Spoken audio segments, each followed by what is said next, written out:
Hello friends, ಇವತ್ತು ನಾನು ನಿಮಗೆ ಪಾಲಕ್ ಆಲೂ ಸಬ್ಜಿ ಯಾವ ರೀತಿ ಮಾಡೋದು ಅಂತ ತೋರಿಸ್ಕೊಡ್ತಾ ಇದ್ದೀನಿ. ಅದರಲ್ಲೂ ಪಕ್ಕಾ ಡಾಬಾ ಸ್ಟೈಲಲ್ಲಿ, ಡಾಬಾಗಳಲ್ಲಿ ನಾವು ಟೇಸ್ಟ್ ಮಾಡುವಂಥ ಆಲೂ ಪಾಲಕ್ ಸಬ್ಜಿ ಇದು ಮಾಡಿದ್ರೆ ಒಂದ್ಸಲ ನಿಮ್ಮ ಮನೆಯಲ್ಲಿ ಎಲ್ಲರೂ ತುಂಬಾ ಇಷ್ಟಪಡ್ತಾರೆ. ನಾನಿಲ್ಲಿ ಒಂದು ಕಟ್ಟು ಪಾಲಕ್ ಸೊಪ್ಪನ್ನು ಚೆನ್ನಾಗಿ ತೊಳೆದು ಸಣ್ಣದಾಗಿ ಚಾಪ್ ಮಾಡಿ ಇಲ್ಲಿ ಇಟ್ಕೊಂಡಿದ್ದೀನಿ. ಕರೆಕ್ಟಾಗಿ ಒಂದು ಕಟ್ಟಿದೆ ಇದು ಪಾಲಕ್ ಸೊಪ್ಪು, ಫ್ರೆಶ್ ಆಗಿರೋ ಅಂಥದ್ದು. ಚೆನ್ನಾಗಿ ಉಪ್ಪು ಹಾಕಿ ತೊಳೆದು ಸಣ್ಣದಾಗಿ ಚಾಪ್ ಮಾಡಿ ಇಟ್ಕೊಂಡಿದ್ದೀನಿ. ಇಲ್ಲಿ 2 ಆಲೂಗೆಡ್ಡೆನ ತೊಗೊಂಡಿದ್ದೀನಿ. ಮೀಡಿಯಮ್ ಸೈಜ್ ಕಟ್ ಮಾಡಿ ಸಿಪ್ಪೆ ತೆಗೆದು ಚೆನ್ನಾಗಿ ತೊಳೆದು ರೆಡಿ ಮಾಡಿ ಇಟ್ಕೊಂಡಿದ್ದೀನಿ. ಇದಕ್ಕೆ ಮೇನ್ ಬೇಕಾಗಿರೋದೇನಪ್ಪ ಅಂದರೆ, ಇಲ್ಲಿ 2 ಟೇಬಲ್ ಸ್ಪೂನು ಖಾರದ ಪುಡಿ ತೊಗೊಂಡಿದ್ದೀನಿ, 1 ಟೇಬಲ್ ಸ್ಪೂನು ಧನಿಯಾ ಪುಡಿ ತೊಗೊಂಡಿದ್ದೀನಿ, 1/4 ಸ್ಪೂನ್ ಬಂದು ಆಮ್ಚೂರ್ ಪುಡಿ ತೊಗೊಂಡಿದ್ದೀನಿ, 1/4 ಸ್ಪೂನು ಜೀರಿಗೆ ಪುಡಿ ತೊಗೊಂಡಿದ್ದೀನಿ, 1/4 ಸ್ಪೂನು ಅರಿಶಿನ ಪುಡಿ ತೊಗೊಂಡಿದ್ದೀನಿ. ಇದು ಮಸಾಲ ಪದಾರ್ಥಗಳು. ಇನ್ನು ಒಗ್ಗರಣೆಗೆ ಏನು ಬೇಕು ಅಂತ ಅಂದರೆ 2 ಒಣಮೆಣಸಿನ್ಕಾಯಿ ತೊಗೊಂಡಿದ್ದೀನಿ, ಅರ್ಧ ಸ್ಪೂನು ಜೀರಿಗೆ ತೊಗೊಂಡಿದ್ದೀನಿ, ಅರ್ಧ ಸ್ಪೂನು ಜೀರಿಗೆ ಮತ್ತು ಹಿಂಗು ತೊಗೊಂಡಿದ್ದೀನಿ. ಇಲ್ಲಿ 2 ಮೀಡಿಯಮ್ ಸೈಜು ಸಣ್ಣದಾಗಿ ಚಾಪ್ ಮಾಡ್ಕೊಂಡಿರೋ ಈರುಳ್ಳಿನ ತೊಗೊಂಡಿದ್ದೀನಿ. ನೋಡಿ, ಈ ರೀತಿ ಸಣ್ಣದಾಗಿ ಚಾಪ್ ಮಾಡ್ಕೋಬೇಕು. ಆಮೇಲೆ ಇಲ್ಲಿ 1 ಟೇಬಲ್ ಸ್ಪೂನು, ನಾವು ಮನೆಯಲ್ಲಿ ಸಾಮಾನ್ಯವಾಗಿ ಉಪಯೋಗಿಸ್ತೀವಲ್ಲ ಆ ಟೇಬಲ್ ಸ್ಪೂನು, ನೋಡಿ ಇದು ಟೇಬಲ್ ಸ್ಪೂನು. ಈ ಟೇಬಲ್ ಸ್ಪೂನು ಸಣ್ಣದಾಗಿ ಚಾಪ್ ಮಾಡಿರೋ ಅಂಥ ಶುಂಠಿ ಮತ್ತು ಸಣ್ಣದಾಗಿ ಚಾಪ್ ಮಾಡಿರೋ ಅಂಥ ಬೆಳ್ಳುಳ್ಳಿ ಮತ್ತು 2 ಹಸಿಮೆಣಸಿನ್ಕಾಯಿನ ಸಣ್ಣದಾಗಿ ಚಾಪ್ ಮಾಡ್ಕೊಂಡಿದ್ದೀನಿ. ಅರ್ಧ ನಿಂಬೆ ರಸ ಹಿಂಡ್ಕೊಂಡಿದ್ದೀನಿ ಮತ್ತು 2 ಮೀಡಿಯಮ್ ಸೈಜು ಟೊಮೊಟೊನ ಇಲ್ಲಿ ಸಣ್ಣದಾಗಿ ಚಾಪ್ ಮಾಡ್ಕೊಂಡಿದ್ದೀನಿ. ಇಲ್ಲಿ ನಾನು 3 ಟೇಬಲ್ ಸ್ಪೂನ್ ಆಗೋಷ್ಟು ಎಣ್ಣೆನ ಹಾಕೋತಾ ಇದ್ದೀನಿ. ಎಣ್ಣೆ ಕಾದ ನಂತರ ನಾನೇನಿಲ್ಲ ಆಲೂಗಡ್ಡೆನ ಕಟ್ ಮಾಡಿದ್ದೀನೋ ಅದನ್ನು ನಿಧಾನಕ್ಕೆ ಹಾಕಿ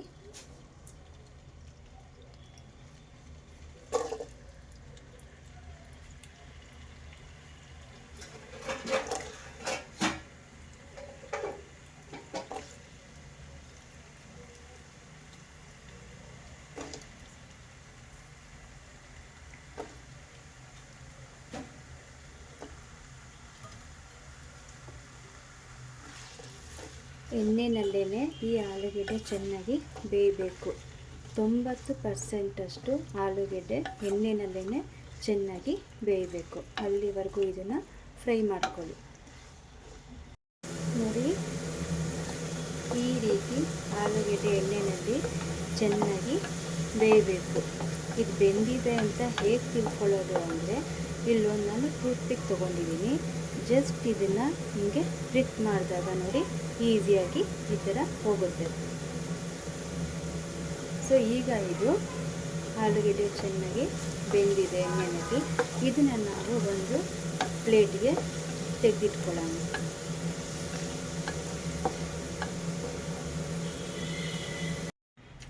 ನೋಡಿ, ಇದೇ ಎಣ್ಣೆಗೆ ಒಣಮೆಣಸಿನ್ಕಾಯಿ 2, ಅರ್ಧ ಟೀ ಸ್ಪೂನು ಜೀರಿಗೆ, 1/4 ಸ್ಪೂನಷ್ಟು ಹಿಂಗು,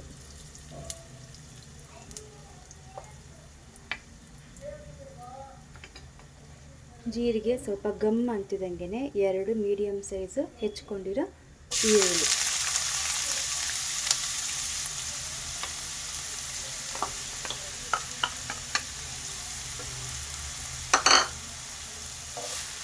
ಈರುಳ್ಳಿ ಚೆನ್ನಾಗಿ ಫ್ರೈ ಮಾಡ್ಕೋಬೇಕು.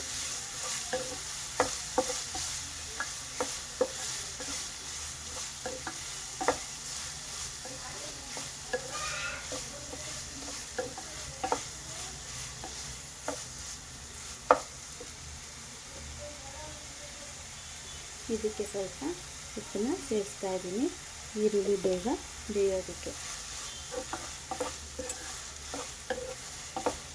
ಬ್ರೌನ್ ಕಲರ್ ಬರೋವರೆಗೂ, ಸ್ವಲ್ಪ ತೀರಾ ಅಲ್ಲ, ಸ್ವಲ್ಪ ಬ್ರೌನ್ ಕಲರ್ ಬರಬೇಕು, ಹಸಿ ವಾಸನೆ ಹೋಗಿ. ಈರುಳ್ಳಿ ಚೆನ್ನಾಗಿ ಫ್ರೈ ಆಗ್ತಾಯಿದೆ. ಸೊ ಈಗ ನಾವು 1 ಟೇಬಲ್ ಸ್ಪೂನು ಸಣ್ಣದಾಗಿ ಹೆಚ್ಕೊಂಡಿರೋ ಶುಂಠಿ, 1 ಟೇಬಲ್ ಸ್ಪೂನು ಸಣ್ಣದಾಗಿ ಹೆಚ್ಕೊಂಡಿರೋ ಬೆಳ್ಳುಳ್ಳಿ ಮತ್ತು ಹಸಿಮೆಣಸಿನ್ಕಾಯಿ ಇಷ್ಟನ್ನು ಚೆನ್ನಾಗಿ ಫ್ರೈ ಮಾಡ್ಕೊಳ್ಳಿ. ಇದೆಲ್ಲ ಚೆನ್ನಾಗಿ ಹಸಿ ವಾಸನೆ ಹೋಗಬೇಕು.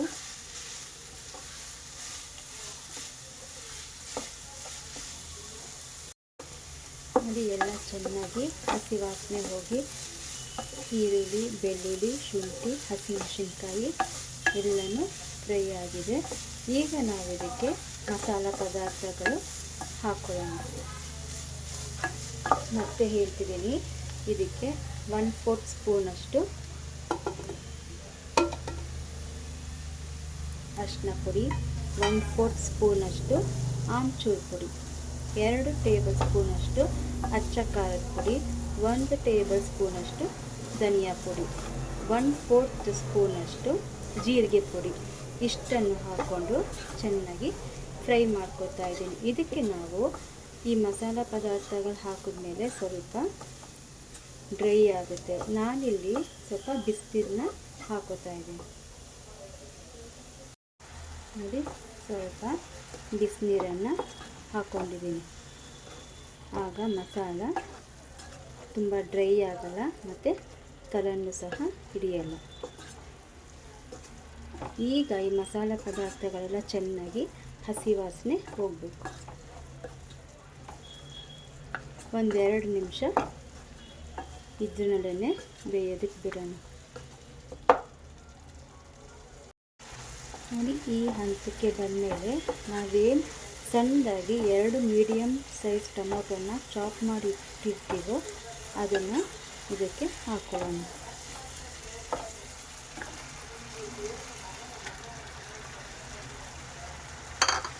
ನೋಡಿದ್ರಲ್ಲ, ಈಗ ಈ ಟೊಮೊಟೊ ಚೆನ್ನಾಗಿ ಈ ಮಸಾಲೆ ಪದಾರ್ಥದಲ್ಲಿ ಬೇಯಬೇಕು.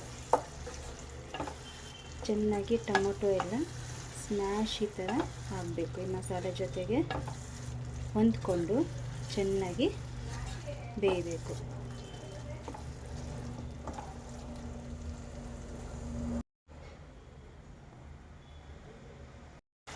ನೋಡಿ, ಈ ಹಂತಕ್ಕೆ ಇವಾಗ ಟೊಮೊಟೊ ಚೆನ್ನಾಗಿ ಬೆಂದಿದೆ. ಮಸಾಲೆ ಜೊತೆ ಎಲ್ಲ ಚೆನ್ನಾಗಿ ಹೊಂದ್ಕೊಂಡಿದೆ. ಟೊಮೊಟೊನೂ ಸಹ ಚೆನ್ನಾಗಿ ಬೆಂದಿದೆ. ಈ ಹಂತಕ್ಕೆ ಬಂದಾಗ ಲೋ ಫ್ಲೇಮ್ ಮಾಡಿಕೊಂಡು ನಾವೇನು ಪಾಲಕ್ ಸೊಪ್ಪನ್ನ ಕಟ್ ಮಾಡಿರ್ತೀವೋ ಜಸ್ಟ್ ಇದ್ರ ಮೇಲೆ ಸ್ಪ್ರೆಡ್ ಮಾಡಬೇಕು. ನೋಡಿ, ಈ ಥರ ಏನು ಮಿಕ್ಸ್ ಮಾಡೋದು ಬೇಡ. ಜಸ್ಟ್ ಈ ಥರ ಎಲ್ಲ ಕಡೆ ಸ್ಪ್ರೆಡ್ ಮಾಡ್ತಾ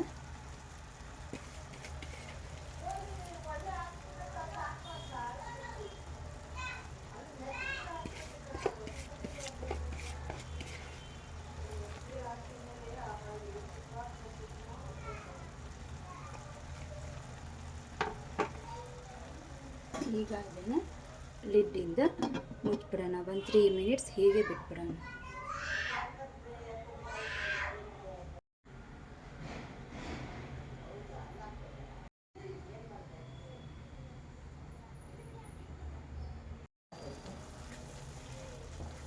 ನೋಡಿ ಫ್ರೆಂಡ್ಸ್, ಪಾಲಕ್ ಸೊಪ್ಪಿನೇ ಎಲ್ಲ ನೀರೆಲ್ಲ ಚೆನ್ನಾಗಿ ಬಿಟ್ಕೊಂಡಿದೆ. ನಾವು ಇದಕ್ಕೆ ಎಕ್ಸ್ಟ್ರಾ ನೀರು ಹಾಕೋ ಅವಶ್ಯಕತೆನೇ ಇಲ್ಲ.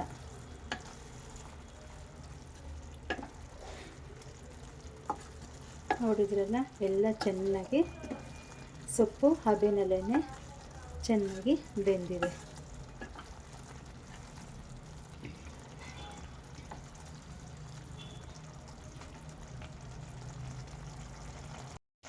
ಈಗ ನಾವು ಏನು ಅರ್ಧ ನಿಂಬೆಹಣ್ಣನ್ನು ಹಿಂಡ್ಕೊಂಡಿದ್ದೀವೋ ಆ ನಿಂಬೆ ರಸನ ಬೆರೆಸೋಣ.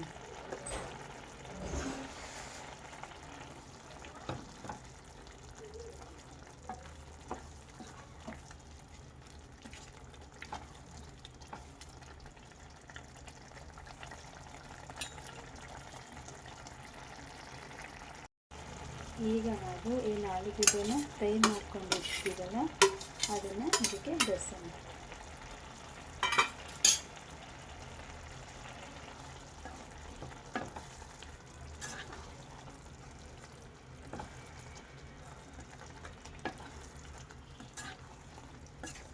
ನೋಡಿ, ಈ ರೀತಿ ಎಲ್ಲನೂ ಚೆನ್ನಾಗಿ ಮಿಕ್ಸ್ ಆಗಬೇಕು.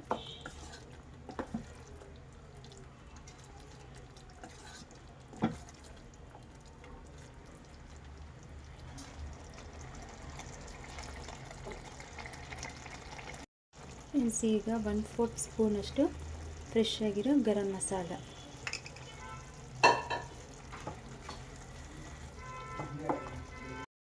ಎಲ್ಲ ಚೆನ್ನಾಗಿ ಸೆಟ್ ಆಗಿದೆ. ಈಗ ಇದ್ರ ಜೊತೆಗೆ ಬಿಸಿ ಬಿಸಿ ಚಪಾತಿ, ರೋಟಿ, ನಾನು ಅದ್ರ ಜೊತೆಗೆ ಸರ್ವ್ ಮಾಡಿದಾಗ ತುಂಬ ಟೇಸ್ಟ್ ಆಗುತ್ತೆ. ಫ್ರೆಂಡ್ಸ್ ನೋಡಿ, ಬಿಸಿ ಬಿಸಿ ಚಪಾತಿ ಅದ್ರ ಜೊತೆಗೆ ಆಲೂ ಪಾಲಕ್ ಸಬ್ಜಿ ರೆಡಿಯಾಗಿದೆ.